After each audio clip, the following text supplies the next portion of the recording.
was written especially for the Mystery Theater by Sam Dan and stars Mandel Kramer. I'll be back shortly with Act One.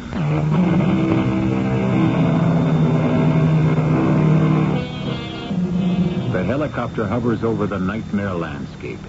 It is an eerie, ghostly country of jagged and rocky hills, deep and narrow ravines, completely devoid of any softening traces of vegetation.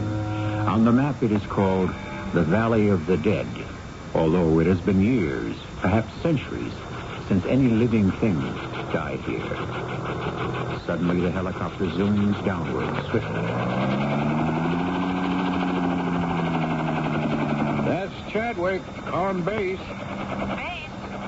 I see something. I definitely see something. What? The body, a man's body. Location?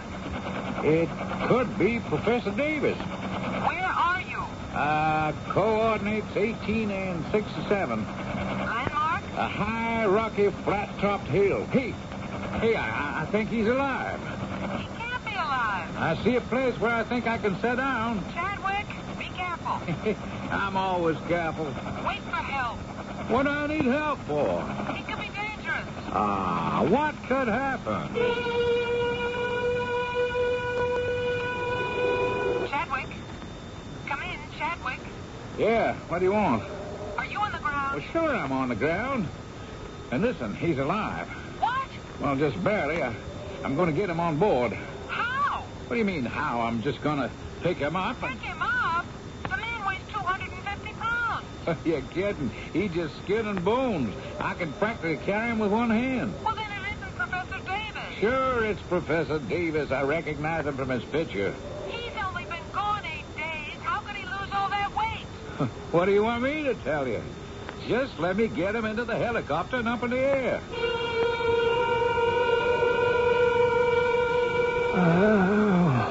Listen, you want a drink of water? Can you hear me? How do you feel? You hurt anywhere? What happened to you? I don't know anything else. Please, don't ask me anymore. Please. Okay, sir, you don't have to say a word. Take out the wires. Please, take out the wires. The wires? You know everything now. There's nothing else. I'm empty. Look, Professor, I'm going to get you out of here. Who are you? Well, I'm Lou Chadwick, a helicopter pilot. Are you one of us? Or one of them? Look, fella, I'll just take you home, and the medics will fix you up as good as new. You'll have this thing licked in no time.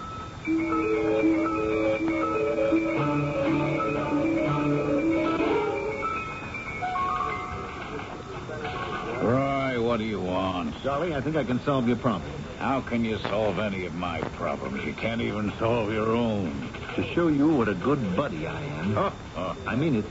How would you really like to lose some weight? No, I've had it with all those crazy diets. Some people will just mark by fate to be fat, and I'm one of them. Listen to me, Charlie. No. When obesity is inevitable, just relax and enjoy it. See this thing?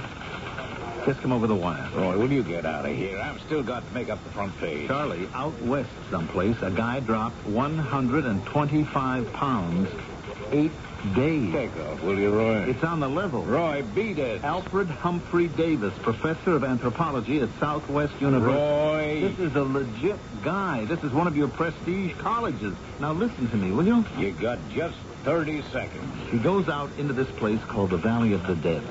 It's just some remote, rocky desert, okay? He's lost for 8 days. They find him. He's half dead and completely delirious. No one can make head or tails of what he's talking about. But when he left, he weighed 250 pounds, and when they found him, he weighed exactly 125. That is impossible. Charlie, here it is, hot off the machine. You read it. Hey, he couldn't lose so much weight so fast.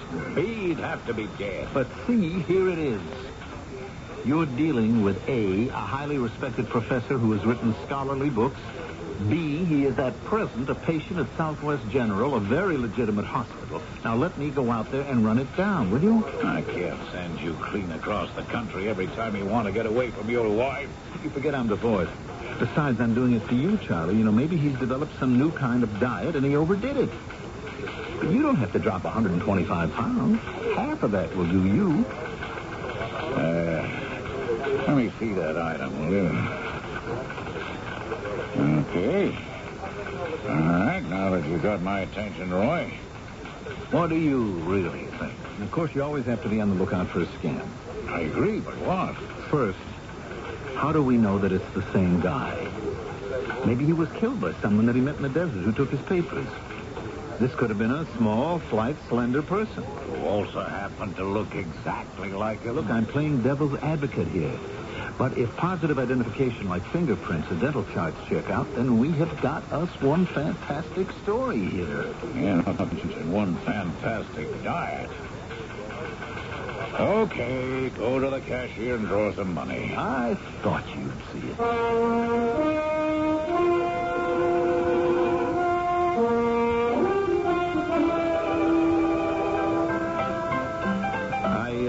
Understand you're Lou Chadwick? Louis K. Chadwick, that's right, sir. K stands for Kenworthy. Louis is spelled L-E-W-I-S. Just in case you're a reporter, which you must be, else why would you want to talk with me? Can I buy a drink? Oh, you'll have to do better than that. See, I'm getting offers for the exclusive. My name's Rismond. Roy Rismond. Tell me what you got, and maybe I'll make you an offer, too. Well, I'm the one that found him. Are you sure it's Davis? Oh, yeah.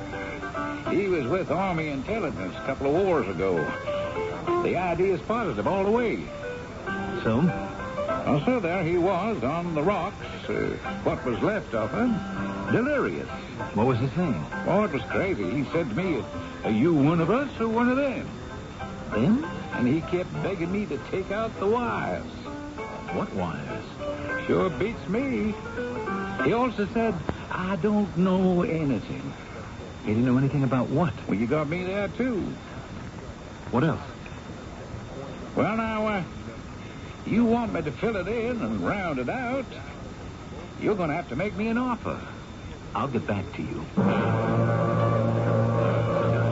Ladies and gentlemen of the media, I've told you absolutely everything. Oh, come on, Doctor. I'll repeat it. He suffered a most severe loss of weight. We don't know how. We don't know why. At this point, he's stable. We simply have no answers to any of your questions. Well, just 1 minute, Doctor. Were there any marks on him? Marks of what? Marks that might suggest that wires had been inserted into him? None at all. And now, ladies and gentlemen, if you'll be good enough to excuse me. I thought I'd find you here. Sure thing. This here's my office. You, come to make me an offer? Answer my question first, Mr. Chadwick. What was he saying about wires?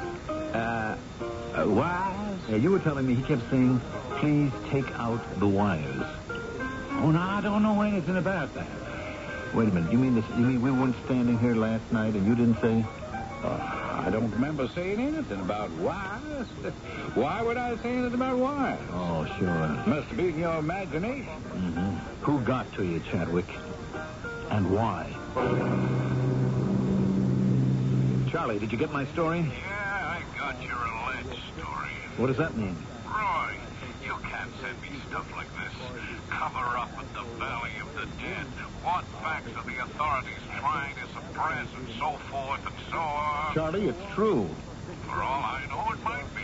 But you gotta give me a source. Look, I told you about the wires. And who told you? The copter pilot. But you say he now denies it. Well, he's lying. When was he lying? When he told you or when he denied it? We're going round and round with this thing, Charlie. Roy, I'll run it only if you can find somebody who'll stand behind it.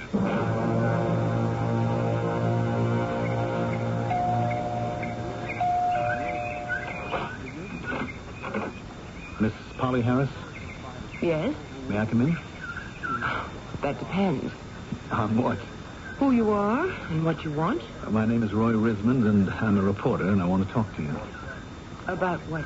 Well, could we discuss that inside? I don't know if we can discuss it at all. Oh. Did they get to you, too? Who's they? That's what I'm trying to find out.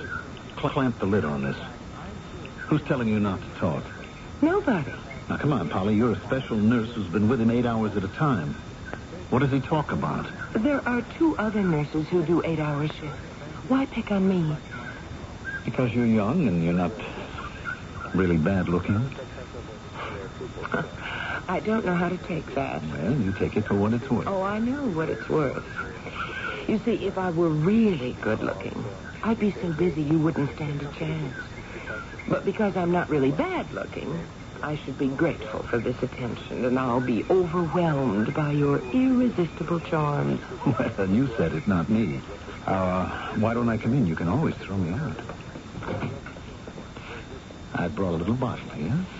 Thank you. I don't drink. Oh, you don't drink this, Polly. This is Levanceau. The French don't make a better champagne. You allow yourself to be overcome by it. The way you're captured by a Mozart symphony or a Rembrandt painting. Now, where are some glasses? Ah, there they are on the sideboard. You will notice that this is nicely iced. I never met anyone like you. I never met anyone like me either. Now, here it goes. Now, pour this nectar of the gods. Pure gold. Now, to us, Polly. A toast.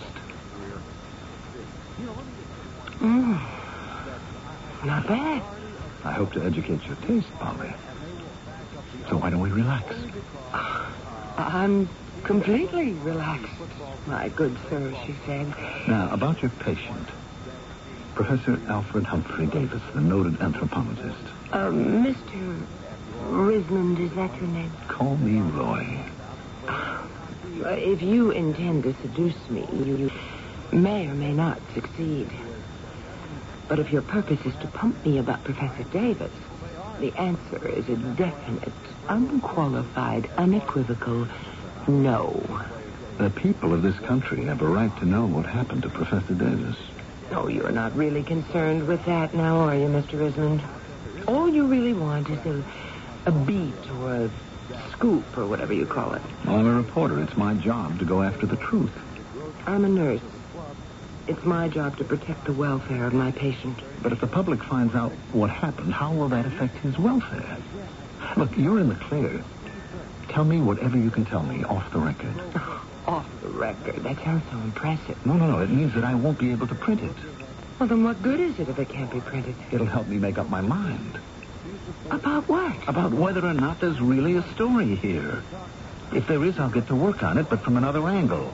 A new direction. I see. What do you say, Polly? Well, I don't know. The evening's young yet, and... Oh, look. My glass is empty.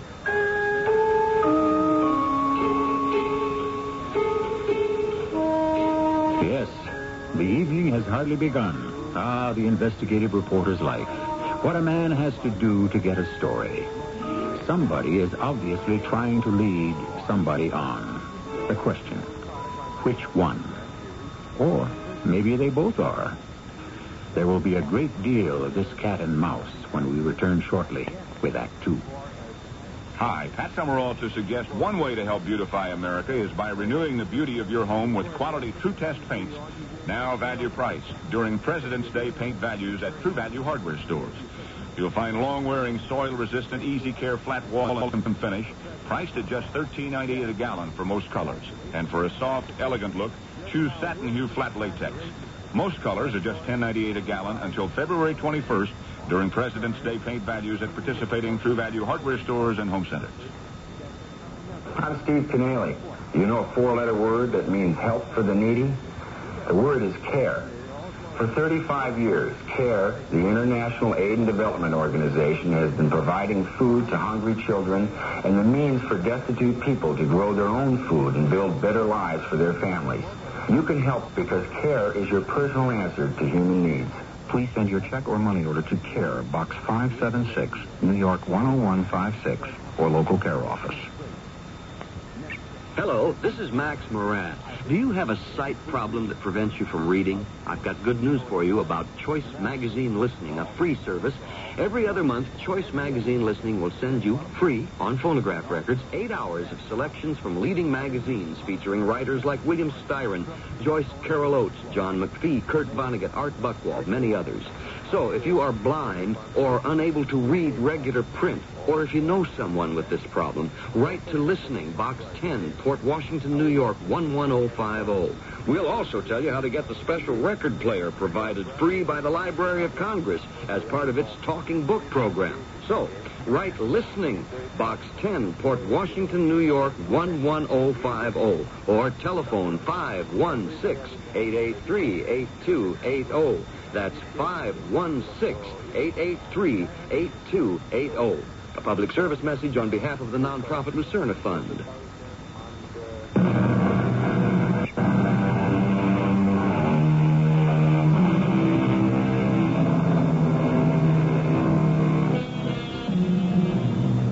Professor Alfred Mumford Davis has had a harrowing experience. He has been lost in a southwestern desert for over a week. And in that time, he lost half of his body weight. According to what we know, medically and scientifically, he has no business being alive. What happened? That's reporter Raymond Risman's problem. You're cute, Mr. Reporter. That's the wine talking, Polly. Tell me, what's a girl like you doing buried out in this desert? Oh, because of a guy. What about Professor Davis? Oh, I suppose we do have to talk about him, don't we? For a while. What happened to him? Nobody knows. You can believe the doctors when they say it. But there has got to be a medical explanation. Why? Think of all the things medicine can't explain. Can he live? I don't know. Does he talk? Well, it doesn't make sense. It's just delirium. Can you make out any words? He says they put wires in him. They? Who? I can't make it out. Where did they put the wires? Well, there's no sign. What else does he say? I think he's trying to tell us that someone or something has been trying to get information. What kind of information? I don't know. I mean, what kind of information would he have, and who would want it? I don't know that either. Why has everybody in the hospital been told to button up? Well, maybe they're trying to protect him. From what? Oh, he's kind of well known. He's from around here. It could be they just don't want people to find out he's lost his mind. Do you think he's lost his mind? I have to fall back on old reliable. I don't know. Polly, you want to do something? I might. This little thing here. Mm-hmm. This is a miniature tape recorder. You can fit right under the neckline of your dress. Oh, it's cute. Would you wear this when you go on duty tomorrow? Hmm? Will you look at this? My glass is empty.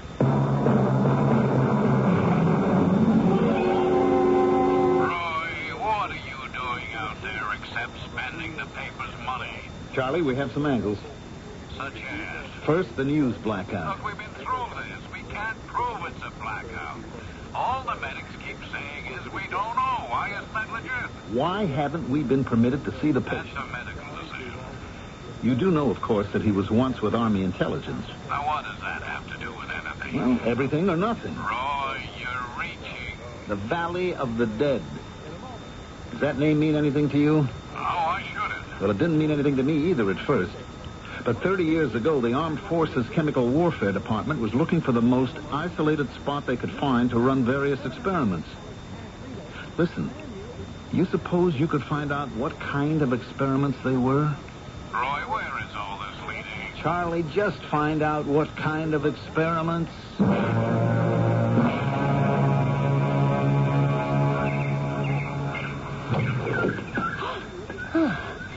What are you doing in my car, young man? Why don't you get in, Mrs. Davis? Do you want me to call the police? No, of course not. Well, then be kind enough to get out. Now, that was hard for you to say, wasn't it? Get out? I mean, you seem to be a very kindly sort of woman. What do you want? I'm a reporter. My name is Roy Risman. I have nothing to say to the press. Mrs. Davis, the authorities, whoever they are, for whatever reasons they may have, want to pull a lid over what happened to your husband. Now, this may suit their purpose, but what about your purpose? What do you mean? My purpose? What happens to your husband? My husband, Mr. Risman. My husband is going to die. I think you better come in and sit down. Shall we go somewhere and get you a cup of coffee, Mrs. Davis? Well, I said it.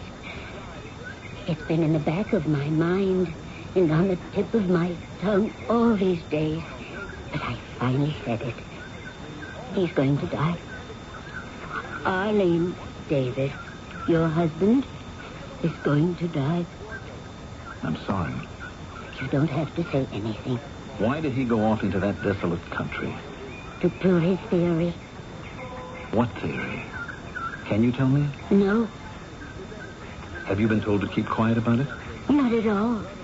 It's just that I don't know very much about it. But he went out there to prove something. Tell me, would it have anything to do with military intelligence or the national security? If you say yes, I'll have to drop this line of questioning. I think too much has been made of this intelligence thing. Do you? When he was in college, he had enrolled in ROTC and been given a commission in the reserve. He was called up at the time of the Korean War. He'd been a geology minor. So they had him analyzing terrain photographs, and that's all there was to it. He never knew any military secrets, or any secrets for that matter. But what was this theory of his? Well, if you cut away all the scientific jargon, it amounted to this.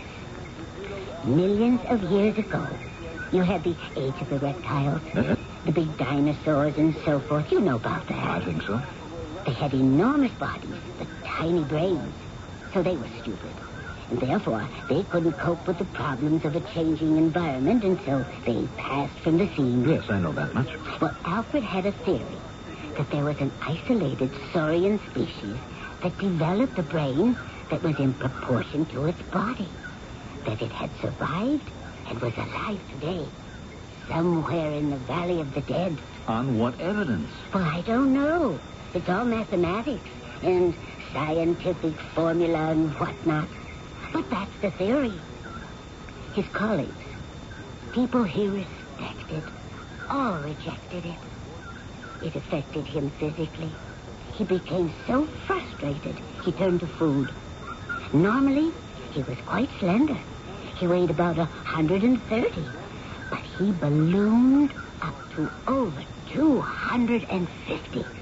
An intelligent dinosaur. Well, I didn't say it was a dinosaur. Neither did he. But a saurian of some type or other. It seems this creature, whatever it is lying in wait. For what? For whom? For all of us. It is biding its time. Why? Oh, I would assume to be able one day to take over the world. And now, please, I must ask you to leave my car.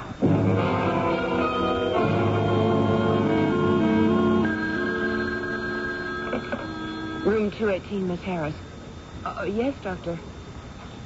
No, sir. No changes in temperature, respiration, or pressure. Shall I continue the glucose? Yes, Doctor. He's about the same. Still delirious. I will, Doctor. Professor, that was Dr. Waverly. He wanted to know if... Oh, you don't hear a word I'm saying, do you? Professor Davis. Oh, it hurts. It hurts when you ask me. Yes. Why do you keep asking me? I don't know anything else.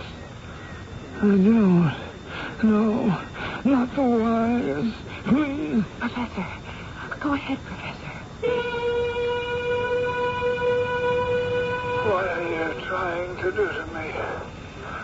What are you trying to do? Is that all he said? Wait, he stops for a little bit and then he keeps going. I can really give you information. I know that. But why do you want it? Why? You don't have to probe my brain for it. I can tell you. Why isn't it as good when I tell you? Oh, please, don't hurt me again. Please.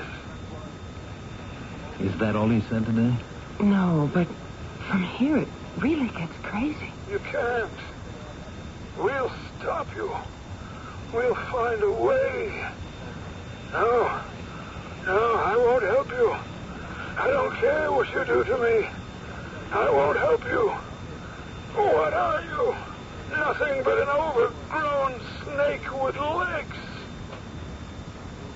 And then he fell asleep, or he fainted.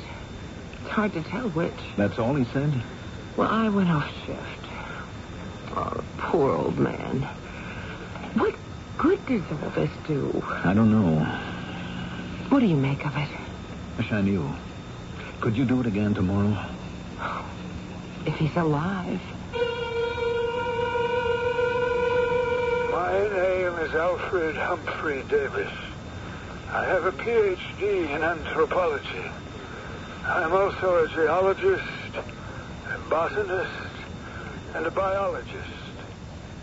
She found me. She found me in the desert, in a valley of the dead, where nothing lives and nothing grows. But she lives there, and she grows there. She? And she has a voice so sweet, so gentle, so loving. Who would know it's the voice of death?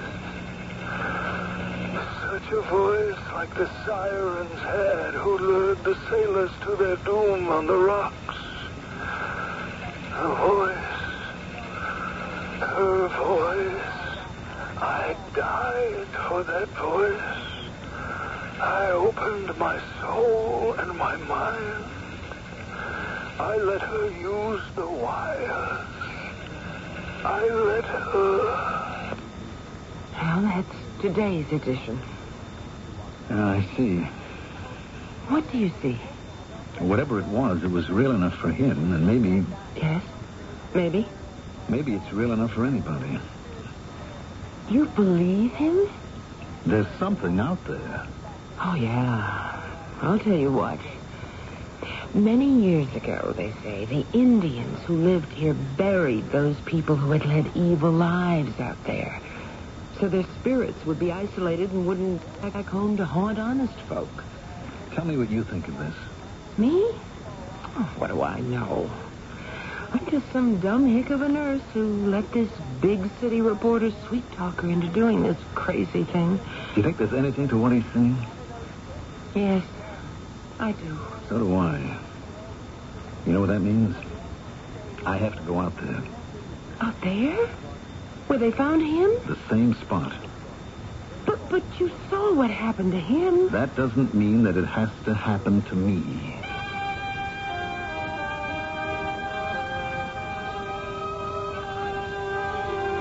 Maybe it does, and maybe it doesn't. All we know is that there's something in that desolate valley. And it could be animal, vegetable, or mineral. But nothing that goes out there seems to come back in exactly the same shape.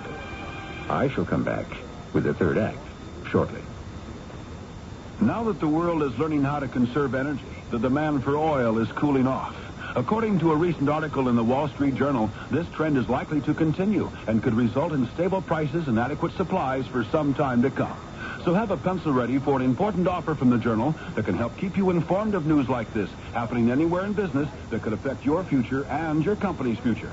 Other Wall Street Journal articles revealed the pitfalls of assuming a seller's home mortgage, why electric utility stocks may catch on with investors seeking shelter from taxes, and how the past reveals what we can look for in an economic recovery. The Wall Street Journal. It's all the business news you need when you need it. Right now, you can get 26 weeks of the Journal, one for every business day of the week, for about $1.80 per week. That's just $47 for 26 weeks, about $1.80 per week. So, if you're serious about business in the continental U.S., call toll-free 800-228-6600. That's 800-228-6600. Except in Nebraska. You'll be billed later.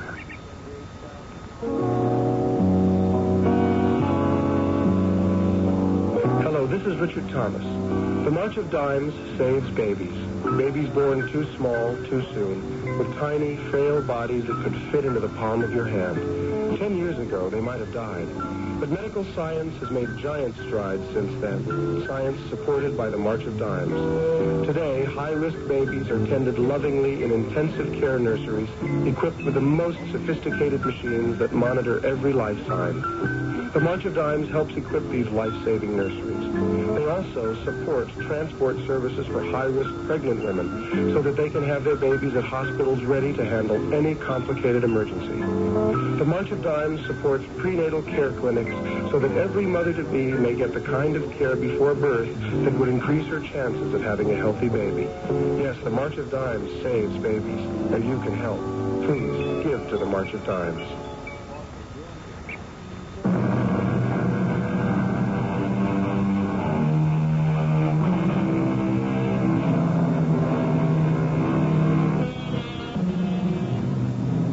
Sometimes we must get down to the most elementary of basics.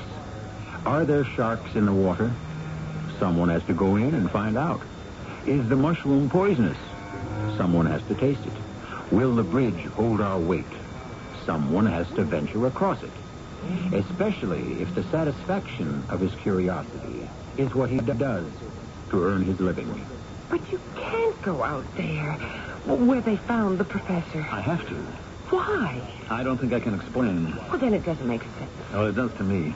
Look, if I let this go by, it'll bother me for the rest of my life. But if you go, there may not be very much time left in the rest of your life. You know, I wish I'd met a girl like you earlier. Really? Well, maybe it's for the best. I wouldn't have made you happy either. Roy, you're actually going out there? Yes. You really haven't told me why. Professor Davis told you. Didn't you hear him on the tape? He spoke of the voice of the sirens. He means the song of the sirens. Who lured the sailors to their death. Surely you must realize that. Yes, but when the sirens sing, there are always guys like me and Professor Davis who have to listen. But you know it can be fatal. We can't help ourselves. Why not? Do you know the songs the sirens sing? That song is whatever happens to be your heart's desire. That's what you hear. That's why you listen. And is that why you die? It can't be helped. All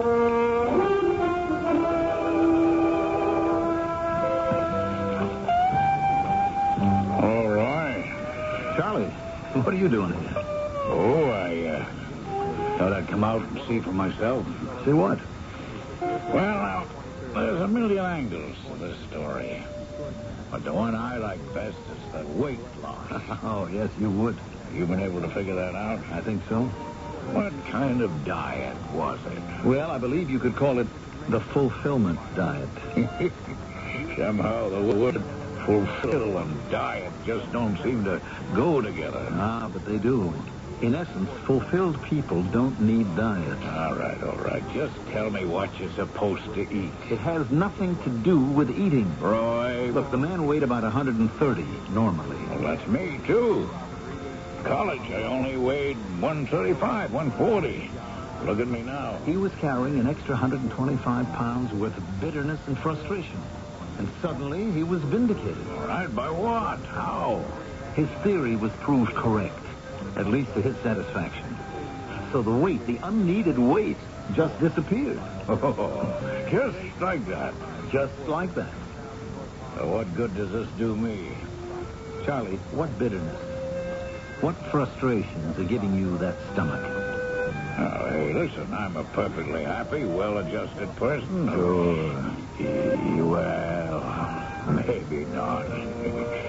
What was this theory of his? Well, near as I can gather, that there is somewhere in that terrible desert country An intelligent saurian creature left over from the age of reptiles. You have to be kidding. A dinosaur? And that it will one day conquer the world.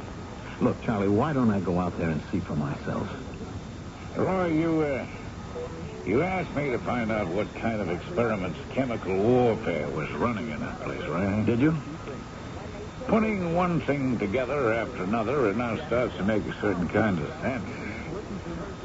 They were experimenting with hallucinatory agents. Can you be sure? Well, it's only an educated guess. Charlie, I've got to go out there. Hey, don't say I didn't warn you.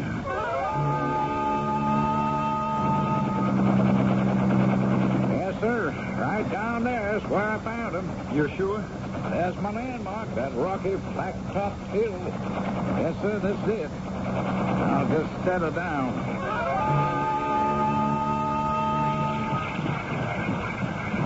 Well, all ashore. It's going ashore. Yep. You know, I wouldn't blame you one bit if you changed your mind either. You won't? Okay, I'll give you a hand unloading your stuff. You got enough food and water here to last you a month. Why do you want to set up the tent? It doesn't matter. Well, I don't see what can bother you out here. This is such miserable country, even the rattlesnakes don't want any part of it. Listen. Huh? What? Don't you hear it? All as I can hear is the wind. You don't hear that? Don't tell me you was starting to lose your marbles already. Just listen. If you had any brains, you'd get back on that copter. Chadwick, tell me. Do you have everything you want?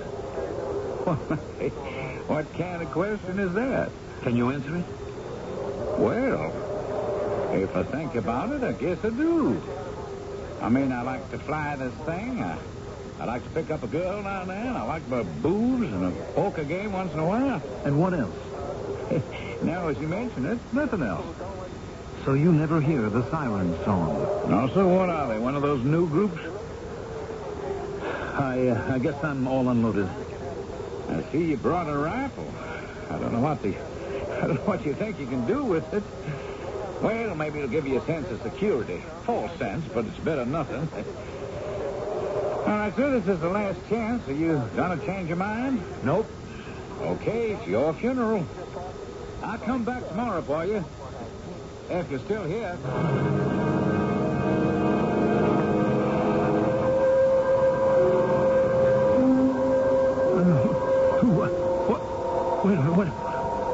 What the?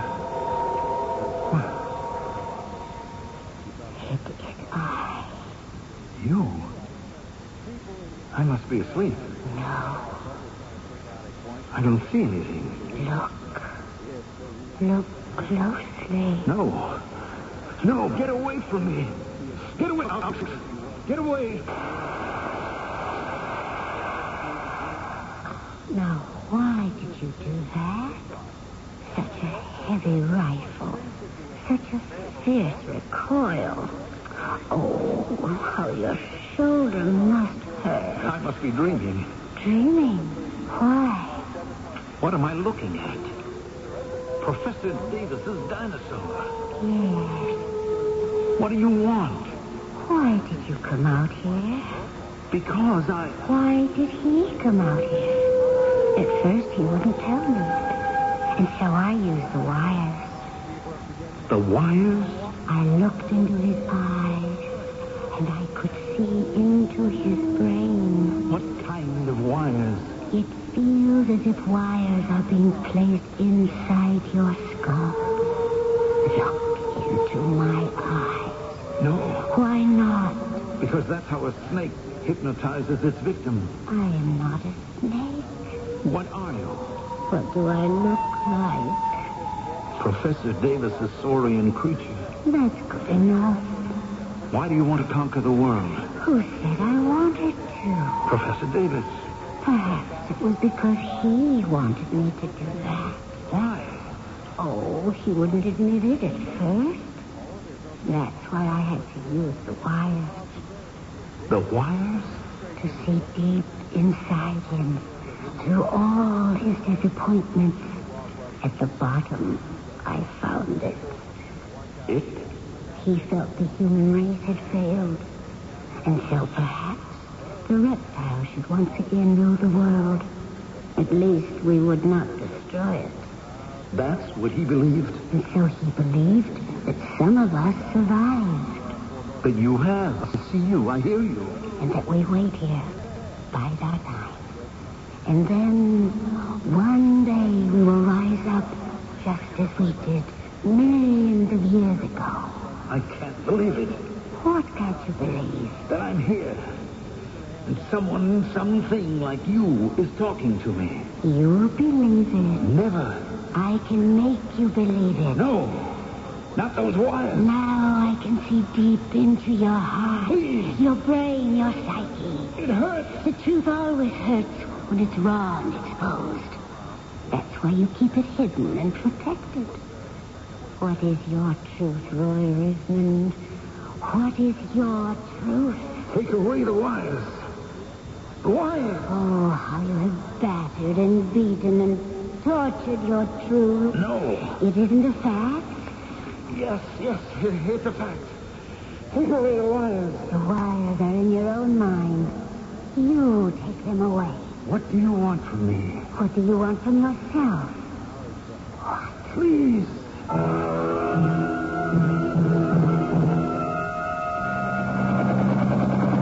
Chadwick, on base. Hey, I see something. Yeah, it's a body. Man's body. Could be Rismond. And I think he's alive. I'm going down to take a look. The wires. I don't want the wires. Roy, it's me, Polly. You're in the hospital. They're coming after us. Who? They're coming after us. Who's coming, Roy? They're Tell coming. me. All those people we lied to and cheated. All the stories I wrote that weren't so. All the people I used. Especially women. My wife. Both wives. And a girl named Polly. Oh, I didn't mind, Roy. I threw it away. I could have done very good things, important things. I could have been somebody. You are somebody, Roy. I'm a reporter for a scandal sheet. I could have written things, but I threw it away. I threw it all away. Oh. Roommate 17, Miss Harris. Yes, doctor. No change in pulse, respiration, temperature. He's still delirious. Yes, doctor, I'll let you know. Roy. Oh, Roy, can you hear me? That's why it's coming back. The age of the reptiles. The age of the reptiles? No, it's not coming back. It isn't? No, we're going back. We're becoming what they were.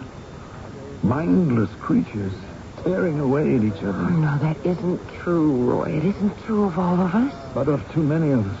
But it doesn't have to be true of any of us. She saw into me. Deep into me. With the wires. She saw everything. We can all change. Listen to me. We can all change. It's too late. No, Roy, not if we try. I can help you, Roy. I don't know. You just go to sleep. Go to sleep. Don't dream. Just forget. Forget all of it. The sirens and the snakes and the reptiles and Professor Davis. Forget all of it. It was all just a bad dream. Forget it. I'll help you forget it.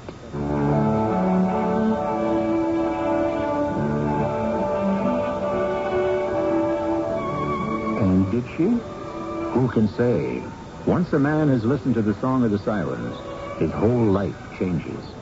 But isn't that what the young lady is trying to bring about? A change? So who knows? All may not be lost. I shall return shortly with another insight into sirens and things of that nature. Hi, this is Cliff Robertson. I'd like to say a few words about those very special people who save millions of lives every year, yet you never hear their names. These quiet heroes are volunteer blood donors who supply the more than 30,000 pints of blood used every day. An emergency can happen at any time when blood will be needed. Won't you give blood today and join